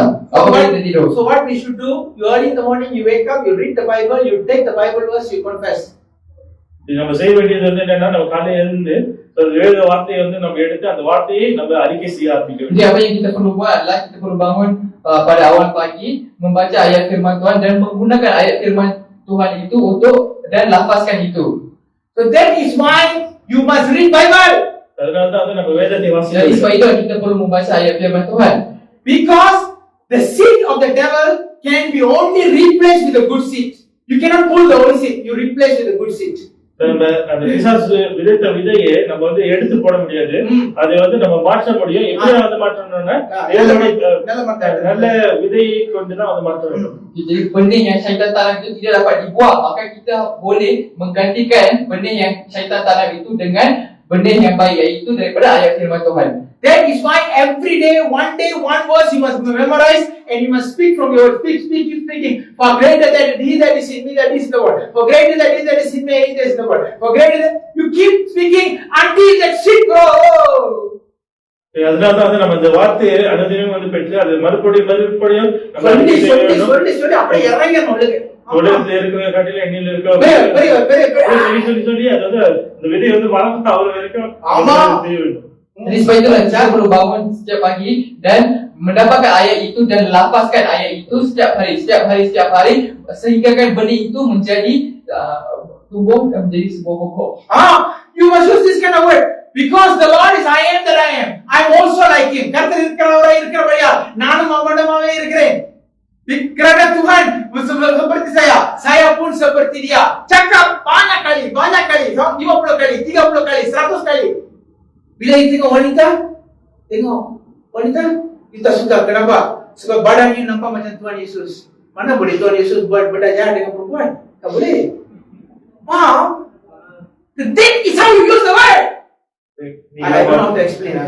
இப்படிதான் வந்து நம்ம 50 அடி 60 அடி 100 அடி பரிசுத்தமா இருக்கிற தேவன் பரிசுத்தமா இருக்கிறபடியே நானும் அப்படியே பரிசுத்தமா ஒரு பெண்ணை வந்து பார்க்க வேண்டிய நமக்கு அந்த இச்சை வராது, ஆசை வந்து வராது. காரணம் நம்ம இயேசு கிறிஸ்து முடியாதுல்ல அப்படின்னு சொல்லி நீங்க எப்படி பேக்கப் பண்ணிடுவீங்க? புரியுதா உங்களுக்கு? அப்படி வந்து அப்படியே லைட் அடிக்கும் மேல தலைய வளர்த்தா வரும் வரும் அழகானது வரும். இன்னும் முன்னெல்லாம் செம்மையானது வராம துறவானது வந்துருச்சுன்னா இப்போ அழகானது வரும். ஆனா வந்து உங்களுக்கு டேஸ்ட் இருக்காது. வளர்க்குது என்ன சொல்றேன்னு ஏன்னா கருத்து இருக்கிறபடியா நானும் அப்படமாவே இருக்கிறேன். Sebab itulah kita perlu dapatkan ayat itu dan kita perlu lapas 30 kali, 50 kali, 100 kali. Ayat apa? Cakap dulu. Kerana Tuhan adalah seperti because the Lord is I am that I am, I'm also like him. கர்த்தர் இருக்கிறபடியால் நானும் அவனமாவே இருக்கிறேன். Kerana Tuhan adalah sepertinya, maka aku pun adalah seperti beliau. Kita perlu ulang ayat itu sehingga kan kita merasakan diri kita atau badan kita ini adalah badan Yesus Kristus. Jadi apabila kita sudah memiliki badan itu, maka bagaimana kita Yesus Kristus dapat buat benda buruk dengan seorang wanita? Faham? When the devil comes, people come, you go there, Jesus Christ coming. You feel, you yourself feel, Jesus Christ come. When the devil see, ayyo, this is Jesus come. Okay, I back off. You don't have to pray. Your presence, the glory of your presence will make the devil know, oh my God, this one don't play. இன்னைக்கு வந்து நம்ம தேவனுடைய சாயில வந்து நமக்கு வந்து தேவனோட பிரசன்னத்துல நிறைந்து நம்ம ஒரு இடத்துக்கு வந்து போறோம் இல்ல, அந்த இடத்துல வந்து பிசாசு பிடிச்சவர் இருந்தா கூட பிசாசு நம்மளுக்கு பார்த்தாலும் ஏசு கிறிஸ்து வந்துட்டாங்க, அதாவது எல்லாம் பின்னால போங்க போங்கன்னு சொல்லிட்டு பிசாசு எல்லாத்தையும் வந்து கழிச்சிட்டு போயிடும். Jadi apabila kita berada dalam imej Yesus dan kita membawa kehadirannya bersama dengan kita, jika syaitan cuba atau membawa cubaan dalam hidup kita, maka dia akan lari kerana dia nampak Yesus Kristus berada bersama dengan kita. I want to tell you a secret. Maybe you don't understand, but today you need to understand this secret. Very important secret. You know what is secret? நீங்க ஒரு ரகசியத்தை சொல்ல போறாரு. இந்த ரகசியம் வந்து நமக்கு தெரியாமல் இருக்கலாம். Jadi hari ini pastor ingin berkongsi sebuah rahsia kepada anda. Mungkin sebelum ini anda tidak mengetahui mengenai rahsia ini. This is a secret. You don't pray to God, ask God to make you like Jesus. Don't do that. சரி, நம்ம வந்து தேவனிடத்துல எப்படியா ஜெபிக்க கூடாதுன்னா, ஆண்டவரே என்னை இயேசுவை போல மாற்றுங்கன்னு சொல்லிட்டு ஜெபிக்கணும். Don't pray like that. Jangan doa kepada Tuhan untuk mengubah anda menjadi seperti Yesus Kristus. You tell God, thank you for I already being in your image. Please keep my image as Jesus Christ all the time without being contaminated. That's how your prayer must be. சரி, நம்ம வந்து எப்படியா ஜெபிக்க வேணும்னா, ஆண்டவரே என்னை இயேசுவோட சாயல்ல மாத்துனதுக்காக நன்றி. அது வந்து இந்த சாயல் கரப்படாம நீங்க பாத்துங்க. அப்படிதான் சொல்லி ஜெபிக்கணும். அப்படியே நீங்க எங்க போனாலும் எப்படி வரணும் போனோம், இயேசு கிறிஸ்து போற மாதிரி போகணும். சும்மா அப்படி பழகுதா? Jadi கொக்கோ ஏகம் புழு பூச்சி இந்த கதை சொன்னீங்க. Okey. Jadi sebab itulah tapi kita tak boleh doa seperti yang saya cakap tadi. Tapi cara yang kita sepatutnya doa adalah, Bapa, terima kasih kerana telah menjadikan saya sama seperti imej Yesus Kristus. Sudah jadi imej Yesus Kristus dan tolonglah pastikan saya tidak ada sebarang pencemaran. You have to accept the fact that you already like Jesus. Understand? When you already accept that fact you already like Jesus, then you don't pray anymore, please make me like Jesus. Understand? நம்ம வந்து எப்ப நம்மளுக்குள்ள அந்த உணர்வு வந்துருச்சுன்னா, நம்ம இயேசு போல இருக்கணும்னு சொல்ல உங்களுக்கு வழங்கிருச்சுனா, உங்களுக்கு புரிஞ்சிருச்சுனா, நீ இயேசு கிறிஸ்து போல மாத்திக்கன்னு கேட்க மாட்டீங்க. Ya, apabila kita sudah sedar bahawa kita berada di bawah imej Yesus Kristus, maka kita tidak akan minta kepada Tuhan untuk menukarkan kita menjadi seperti Yesus Kristus. If you already like Jesus, why you want to ask someone to become like Jesus? I don't understand. இயேசு போல நம்ம இருக்கணும்னா ஏன் திருப்பி வந்து இயேசு போல மாத்திரம்னு சொல்றோம்? Kalau anda sudah tahu Yesus மாதிரி இருக்கீங்க, எதுக்கு உங்களுக்கு இன்னும் இயேசு மாதிரி ஆவணும் கேக்குறீங்க? Kalau anda sudah tahu anda itu sama seperti Yesus Kristus, kenapa anda perlu minta Tuhan untuk tukarkan anda jadi Yesus Kristus? இது எப்படி பாருங்க கதை. You know how is the story? As if you already get married and you say, please God, I want to get married. God says, you already have a husband. Why you want to get married some more? This is how. Listen, I want to keep you explain. இதோட உதாரணம் வந்து எப்படின்னா, நம்ம ஏற்கனவே வந்து திருமணம் ஆயிருப்போம், திருமணம் பண்ணதுக்கு எனக்கு திரும்ப தாங்க. பாருங்க சார், ஏற்கனவே பொண்டாட்டில குடுக்கல் பரத்தீங்க, நான் திரும்ப அந்த மாதிரி இருக்கும் கிறிஸ்தவங்க. Jadi contohnya sama seperti seorang lelaki yang sudah berkahwin, dia sudah kahwin, sudah mempunyai anak, tapi dia pergi doa dekat Tuhan, Tuhan berikanlah saya kekuatan dan juga kebijaksanaan untuk berkahwin semula. Sedangkan dia sudah ada wanita, dia sudah kahwin, dia sudah ada anak semua, tapi dia doa dekat Tuhan untuk berkahwin lagi. Tuhan akan tanya, kamu sudah ada kahwin? Sudah Ini kahwin. pun ada tepi, apa lagi mau kahwin? Cuma tambah kak? This is how Christians are doing. You every day go to God, God, to make me like Jesus. What make me like? You already Jesus already. So what you asking? Tell Jesus, Father, I'm already your son. I'm already a big brother. You are big brother. I'm small brother. You are elder brother. I'm the younger sister. So please make sure I always stay like you, so that I don't get contamination. That's how the prayer was. இப்ப நம்ம எப்படியா ஜெபிக்க வேண்டும்னா நம்ம வந்து இயேசுவை வந்து பார்த்து இயேசு நீங்க வந்து பெரிய அண்ணன் நான் வந்து தம்பி அதாவது பெட்டா இருந்தீங்கன்னா இயேசு நீங்க வந்து பெரிய அண்ணனா இருக்கீங்க நான் வந்து தங்கச்சி எனக்கு எனக்கு வந்து உதவி செய்யுங்க நான் எந்த ஒரு கருத்துல இல்லாதபடிக்கு அவங்க வெளியே வந்து இருக்கணும்னு சொல்லிட்டு. Jadi apa yang kita patut katalah, Yesus kamu adalah abang saya dan saya adalah adik kamu. Jadi pastikan saya menjadi sama seperti kamu dan tidak dicemarkan oleh perkara-perkara kotor di luar sana. Kita sudah berada seperti Yesus Kristus. Yesus Kristus adalah abang kita. Kalau kamu adalah lelaki, abang sulung, kamu adalah adik. Kalau kamu adalah wanita, abang Yesus adalah abang, kamu adalah adik perempuan. So kamu sudah berada dalam Yesus Kristus. Apa yang kamu perlu berdoa adalah minta Yesus supaya memastikan tak ada pencemaran datang dalam hidup kita, supaya sentiasa maintain sebagai adik kepada Yesus Kristus. Itu yang saya maksudkan. Okay, alright, that's the point that I want to tell. So you must make sure early in the morning pray, read the Bible, confess that identity in yourself. அனுதினமும் நம்ம காலையில ஜெப பலிபீடத்துக்கு போய் ஜெபித்து தேவனிடத்துல வார்த்தையை பெற்றுக்கொண்டு அந்த அடையாளத்தை நம்ம பெற்றுக்கொள்ள வேண்டும். Itulah kita perlu bangun awal pagi, dapatkan ayat firman Tuhan dan lafazkan ayat firman itu daripada mulut kita. Okay, the second thing, the crown of Jesus Christ, the blood of crown of Jesus Christ is actually cancelling the evil altars that is working through your bloodline. அடுத்த காரியம் வந்து இந்த இயேசு கிறிஸ்துவோடைய முன்கிரீடத்திலிருந்து வந்து அந்த ரத்தமானது எது வந்து ரத்து பண்ணணும்னா நம்மளுக்கு தலைமுறை நம்ம குடும்பத்துல வந்த அசுத்த பலிபீடத்தை அது வந்து முறியடிக்க முடியாது.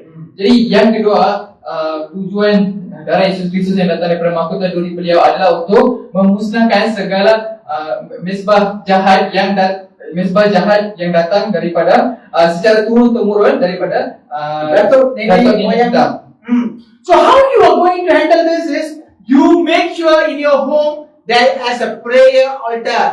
If you stay in hostel, go to a specific place at a specific time, you go and kneel down and pray. If you don't have a place, kneel down, put your hand on your chest, lift up your hand. That is already altar. Whatever altar, do it. இது வந்து எப்படி அதை மேற்கொள்ளணும்னா நம்மளுக்கு வந்து பரிசுத்த பலிபீடம் வந்து நம்ம கட்ட வேண்டும். நம்ம வீட்டுல இருந்தோம்னா வீட்டுல வந்து ஒரு இடத்தை ஆயத்தப்பட்டு முழங்கால் படிட்டு நம்ம வந்து ஜெபிக்க வேண்டும். அப்படி வந்து நம்ம வெளியே ஹாஸ்டல்ல இருந்தோம்னா ஒரு இடத்த வந்து நம்ம தேடி அந்த இடத்துக்கு போயிட்டு நம்ம முழங்கால் படிட்டு ஜெபிக்க வேண்டும். அப்படி எந்த ஒரு இடமும் கிடைக்கலன்னா நம்ம இருதயத்துல கையை வைத்து கரத்தை உயர்த்தி முழங்கால் படிட்டு நம்ம ஜெபிக்கிற வேலையில அதுதான் வந்து பலிபீடம், அது நடமாடுகிற பலிபீடம். Untuk memastikan masalah itu selesai, maka jika anda berada di rumah, anda perlu memastikan ada satu tempat khas untuk bilik ataupun tempat khas untuk anda berdoa. Dan jika anda seorang pelajar yang anda pergi ke asrama, maka anda carilah ataupun sediakan satu ruangan khas untuk anda berdoa sebagai mesbah. Dan jika anda tidak mempunyai mana-mana tempat, maka letakkan tangan anda di hati dan jadikan hati jantung dekat jantung anda, dan disitulah adalah mesbah kita sebenarnya. Pastikan anda berlutut, angkat tangan. Itu adalah misbah muda Ali. Mobile. Okay? Alright. Okay. So, I want to tell you my example, my life history. When I was in USM, I was a student. You know what I do? Every morning at 4:30 a.m., I go to a specific place, I kneel down and I pray until all the guards come and look for me. அவருடைய அனுபவம், அவர் வந்து யுஎஸ்எம்ல வந்து பிஎஸ்சி செஞ்சு கொண்டு இருக்கிற வேலையில அவர் வந்து அனுதினமும் காலையில 4:30 மணிக்கு ஒரு இடத்துக்கு வந்து தேடி அங்க போயிட்டு முழங்கால் படிக்கிட்டு அவரு கை வைத்து ஜெயிப்பாராம். அந்த நேரத்துல வந்து அங்க இருக்கிற காட்டோட வந்து அவர் சேர்த்து வருவார். Memang tak tanya dia. Ini adalah satu contoh apabila pastor sedang sambung belajar di USM, setiap hari dia akan pergi ke satu tempat itu untuk berdoa. Dia akan berlutut dan mengangkat tangan. Apabila beliau melakukan sebegitu, maka semua pengawal-pengawal yang ada di kampus itu akan datang mencari beliau. So one day one of the guard was asking me, adik, ni apa Ustaz nangis? Susah tiga. I was praying with tears. Kenapa menangis? Why you so sad? Why you crying? For any problem? I mean, the guard was asking me. அந்த காட்காரர் வந்து ஒரு நாள் வந்து அவர் வந்து பாத்துக்கிட்டாங்க, ஏன் வந்து ரொம்ப அழுதுட்டு இருக்க? மனசாவப்பட்டு ஏதாச்சும் வந்து பிரச்சனையா அப்படின்னு சொல்லிட்டு கேட்டாரு. Dia ada satu hari itu satu pengawal itu datang dan tanya dekat pastor, tanya, kenapa kamu menangis ni? Kamu susah hati sebab apa? You don't have money, or you having a family problem? குடும்பத்துல பிரச்சனையா? Or are you feeling you want to commit suicide? What? Please tell. We are here to help you. We are like your father. Please. The guard is asking me. என்ன பிரச்சனைன்னு சொல்லி பாத்துக்கிறோம்னு சொல்லிட்டு சொன்னாங்க. Pengawal tu berkata, kamu ada masalah keuangan ke, ataupun ada masalah dalam keluarga, ataupun kamu ada fikiran untuk nak bunuh diri ke apa, bagi tahu saya, sebab kami adalah macam bapa kepada kamu. Because the place is actually full place full of grass. There's a kind of house. There's a big pond there. So the guy is thinking whether I'm going to jump or not. This is how it is. அது வந்து ஒரு சமக்கரையா இருந்துச்சு. அந்த இடத்துல வந்து ஒரு வீடு, அப்புறம் வந்து ஒரு குளம் மாரி இருந்துச்சு. அவர் வந்து என்ன நினைச்சுக்கிட்டாருன்னா, So sebab itu ada rumput dan juga ada satu rumah dan ada satu kolam. Ada satu kolam di situ.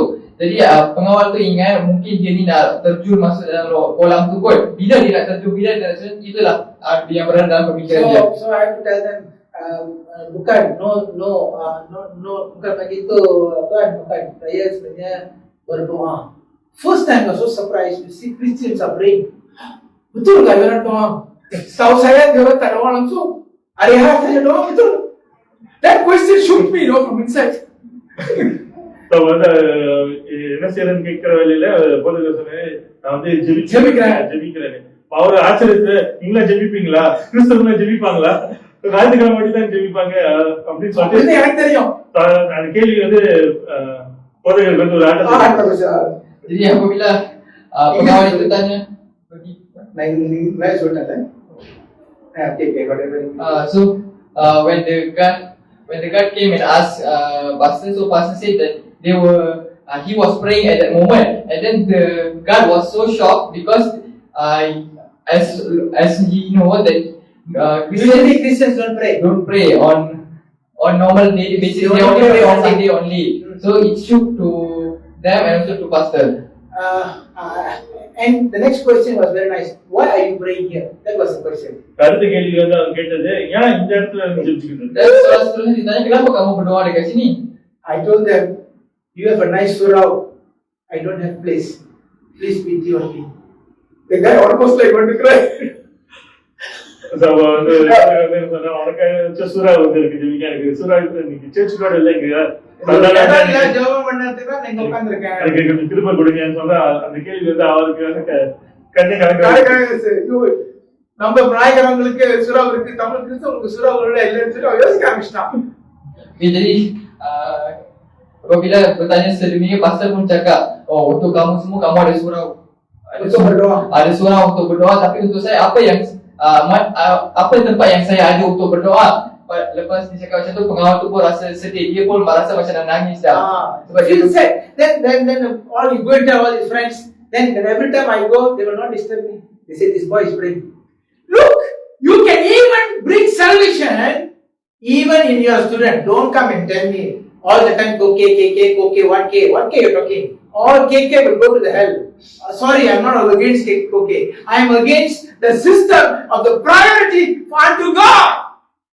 இன்னைக்கு நம்ம இப்படிப்பட்ட ஒரு சிறு காரியத்தை கொண்டே வந்து நம்ம ரட்சிப்பை வந்து கொண்டு போக முடியும். நம்ம வந்து ஸ்டூடெண்டா இருந்தா கூட, அதனால வந்து இன்னைக்கு ஸ்டூடெண்ட்னா வந்து முக்கியத்துவம், இந்த காரியத்தை முக்கியத்துவப்படுத்தணும். அதனால ஓகே இருக்கு, இந்த கே இருக்கு, அந்த கே இருக்குன்னு சொல்லிட்டு கடைசியில வந்து பாதாளத்துக்கு தான் கிடைக்கும்.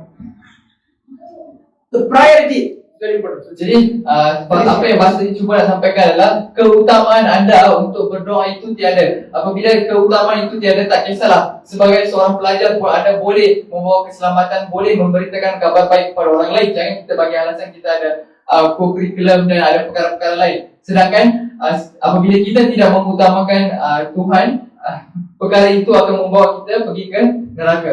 You don't have to speak a single word. Your action will tell people that you are God's child. Wow. நம்ம இந்த ஒரு வார்த்தையை வந்து சொல்லி நம்ம வந்து தேவனோட பிள்ளைன்னு சொல்ல தேவையில்ல. சொல்ல தேவையில்ல. நம்மளோட செயல் மூலமா நம்ம பார்த்தாலே தெரிஞ்சிடும். Kita tak perlu bagi tahu dekat orang yang kita ini adalah anak Tuhan. Mereka apabila mereka lihat kita sendiri pun mereka dah tahu dia ni anak Tuhan atau tidak. Understand? This is how you must show to people. Why are you ashamed of? Why are you ashamed of? I don't understand. Some people working place, they don't want to pray. I said, I student, 12:30, don't knock my door. I'm praying. To Salat. ஏன் வந்து இன்னைக்கு கிறிஸ்தவர்கள் நம்ம வந்து ஜெபிக்கிறதுக்கு வந்து என்ன ஆக மாட்டீங்க? சட்டத்துல போட்டுக்கோங்க. போதகர் வந்து அவருடைய ஆபீஸ்ல வந்து இருக்கிறப்ப 12:30 மணிக்கு ஸ்டூடெண்ட்ஸ் சொல்லி வராங்க. எனக்கு 12:30 மணிக்கு மேல வந்து டிஸ்டர்ப் பண்ணாது. Jadi hari ini Pastor tanya kenapa anda malu untuk nak berdoa, malu untuk beritahu yang anda sedang berdoa. Bukannya anda tak pakai baju ke apa, bukannya anda bogel sekat sini. Jadi Pastor pun cakap dia sudah amalkan di mana dia beritahu dekat pelajar dia pukul 12.30 sampai 1 suku adalah waktu untuk saya berdoa, jangan ketuk pintu saya, pintu bilik saya. When you say like that, you know what? God from heaven is saying, well done, son. Now you see, my son, look at my son. He making himself known publicly that he is a Christian and he is praying. Wow. அப்படியே செய்கிறாங்க. பரலோகத்துல தேவன் வந்து பார்த்து கை தட்டி மகனை வந்து அவன் வந்து என்னோட பிள்ளைன்னு சொல்லிட்டு சொல்றான்னு சொல்லிட்டு தேவன் பார்த்து. Dan apabila kita buat sedemikian, Tuhan akan lihat kita daripada atas dan akan bertepuk tangan dan kata, inilah anakku yang sedang memberitakan yang dia sedang berdoa. This is how you remove the evil altars. If you want the evil altars to be removed, you must put the holy altars in place. Replace it. சரி, இப்படிதான் வந்து நம்ம இந்த அசுத்த பலிபீடத்தை நம்ம வாழ்க்கையிலிருந்து வெளியாக்க முடியும். எப்படி வந்து வெளியாக்க முடியும்னா புதிய பரிசுத்த பலிபீடத்தை அந்த இடத்துல வந்து கட்ட வேண்டும். Jadi beginilah kita yang kita perlu buat untuk memusnahkan mesbah yang jahat itu dengan menukarkan mesbah jahat itu menjadi sebuah mesbah yang baik, iaitu kamu membina misbah doa yang suci supaya misbah doa yang jahat akan runtuh dengan sendiri. Ganti. Kalau kamu tak mula buat perkara ini, tidak akan masih hidup. Okay, let us read a verse from Exodus chapter 34 verses 13. But ye shall destroy the altars, break down the image and cut down the groves. 13. யாத்திராகமம் 34வது அதிகாரம் 13வது வசனம். அவர்களுடைய பலிபீடங்களை இடித்து அவர்கள் சிலைகளை தகர்த்து அவர்கள் தோப்புகளை வெட்டி போட்டார்கள். Keluaran 34 ayat 13. Sebaliknya mesbah-mesbah mereka haruslah kamu robohkan, tubuh-tubuh berhala mereka kamu remukkan dan tiang-tiang berhala mereka kamu tebang. Destroy, இடித்து roboh, break, remuk, cut down. tebang. All this you have to do. How you do it? Make sure you pray 3 times a day. இது இந்த காரியத்தெல்லாம் வந்து நம்ம செய்ய வேண்டும். எப்படியா செய்யணும்னா நம்ம 3 வேளை நம்ம ஜெப பலிபீடத்தை கட்ட வேண்டும். Okey. Semua ini kita perlu buat bagaimana dengan berdoa 3 kali sehari untuk membina mesbah doa ini. Okay. At the same point, the third thing is prince of the air and the throne is stopping the connection between God and us. தொடர்ந்து வந்து நம்ம பார்த்த காரியங்கள் வந்து என்னன்னா, இந்த வானமண்டலத்தின் அதிபதி எப்படியா வந்து நம்மளுடைய ஜெபத்தை வந்து பரலோகத்துக்கு போக விடாதபடி தடை செய்யலாம், பரலோகத்திலிருந்து பதில் வராதபடிக்கு தடை செய்யறான்னு சொல்லிட்டு பார்த்தோம். Dan yang ketiga adalah kumpulan yang ketiga adalah putra udara yang bertujuan dan singgasananya yang beroperasi untuk menghentikan segala doa kita daripada bumi ke syurga dan juga segala jawapan yang syurga berikan dari syurga ke bumi. I give you a little bit detail. Last week I spoke about it. I want to give a little bit detail. The throne and the prince work in a different way. போன வாரத்துல இந்த காரியத்தை பார்த்தோம். ஆனா முக்கியமான குறிப்புகளை போன வாரத்துல வந்து நம்ம பார்க்கிற வேலையில சோ இந்த வானமண்டலத்தின் அதிபதியும் சிம்மாசனங்களும் அது வந்து வேற வேற காரியம். வேற வேற விதத்துல வேலை செய்யுது. வேலை செய்யுது. Baik, pada minggu lepas kita berceritakan mengenai perkara ini. Hari ini Pastor akan bagi sedikit tambahan mengenai perkara itu. Jadi putra udara itu dan juga singgasana itu beroperasi dengan cara yang berbeza. When you start praying, the prayer goes up, the thrones will stop it. The thrones will stop it from going above from the second heaven. That's the whole job of a throne. So நீங்க அந்த சிம்மாசனங்கள் அது வந்து என்ன செய்யுதுன்னா நம்ம வந்து ஜெபிக்கிற வேளையில நம்ம ஜெபம் பரலோகத்துக்கு வந்து போகாத படிக்க அது இரண்டாவது வானத்துல அது ஸ்டாப் பண்ணிடுது. Jadi apabila kita berdoa, maka doa kita akan travel daripada rumah kita ke syurga. Maka apabila doa kita sampai ke syurga yang kedua, singgasana itu akan menghentikan doa kita. And if say the throne overlook and let go the prayer go to heaven, what will happen? The answers the angels will bring. The prince of the air will stop the prince from coming down, sending the answers. So அது அந்த பலிபீடத்தை தாண்டி நம்ம வந்து ஜெபம்